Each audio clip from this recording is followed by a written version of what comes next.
जय माता दी, हर हर महादेव। आप सब जानते हैं कि 15 अक्टूबर रविवार से नवरात्र प्रारंभ हो रहे हैं। इस बार माता रानी पूरे 9 दिन हमारे घर रहने वाली हैं, यानी हमको माता रानी को मनाने के लिए पूरे 9 दिनों तक उनकी सेवा करने का सौभाग्य प्राप्त होगा। देखिए, वैसे तो माता का वाहन सिंह है, लेकिन माँ सिंह पर तभी सवार होती हैं जब वो युद्धरत होती हैं, यानी जब वो युद्ध करती हैं।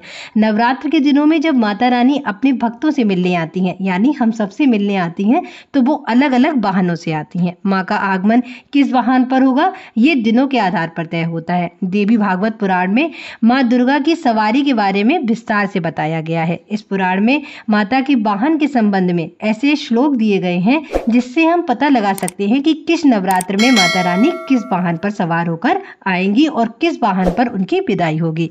देवी भागवत पुराण का ये श्लोक बताता है कि माता किस वाहन पर सवार होकर अपने भक्तों से मिलने आएंगी। श्लोक कुछ इस प्रकार है।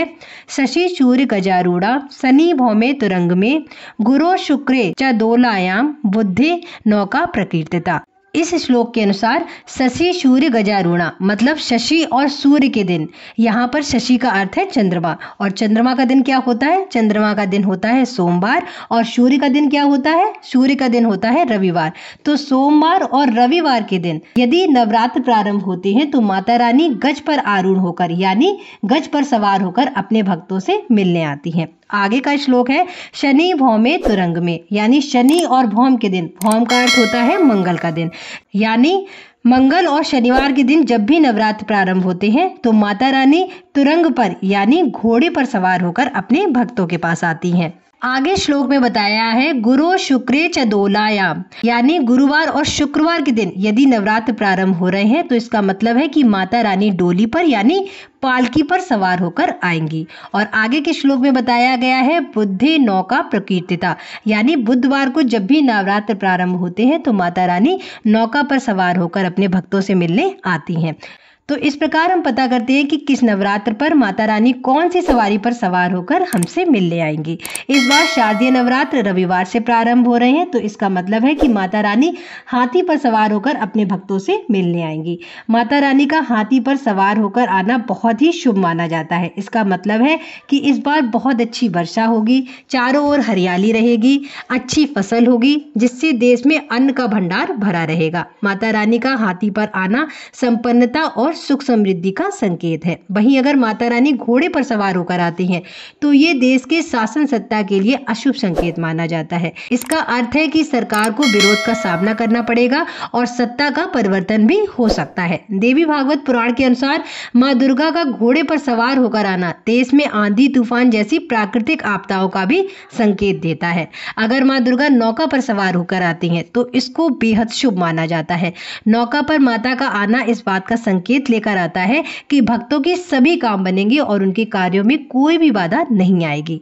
इसी प्रकार जब मां दुर्गा डोली पर सवार होकर आती हैं तो इसको शुभ नहीं माना जाता है, ये भविष्य के लिए अशुभ संकेत देता है। मां दुर्गा का डोली पर सवार होकर आना प्राकृतिक आपदा, महामारी और देश की शासन व्यवस्था में अस्थिरता का संकेत देता है।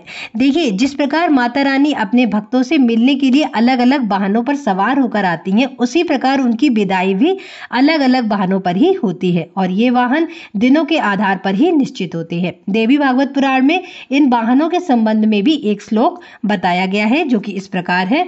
शशि सूर्य दिने यदिशा विजया महिषा गमनी रुज शोक करा शनि भौम दिने यदिशा विजया चरणायुध यानी करी विकला बुध शुक्र दिने यदिशा विजया गज वाहन गा शुभ वृष्टि करा सुरराज गुरो यदिशा विजया नरवाहन गा शुभ सौख्य करा।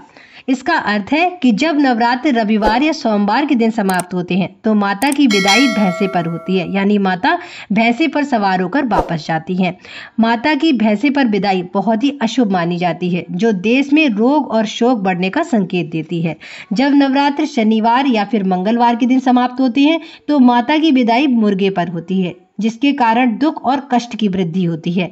बुधवार या शुक्रवार के दिन नवरात्र समाप्त होने पर माता की विदाई हाथी पर होती है, जो अधिक वर्षा का संकेत देती है। गुरुवार के दिन यदि नवरात्र समाप्त होते हैं तो माता मनुष्य की सवारी करके जाती हैं, जिसे बहुत अधिक शुभ माना जाता है। ये सुख और शांति में वृद्धि होने का संकेत देती है। तो इस प्रकार हम पता कर सकते हैं कि माता के आगमन का और विदाई का वाहन क्या होगा।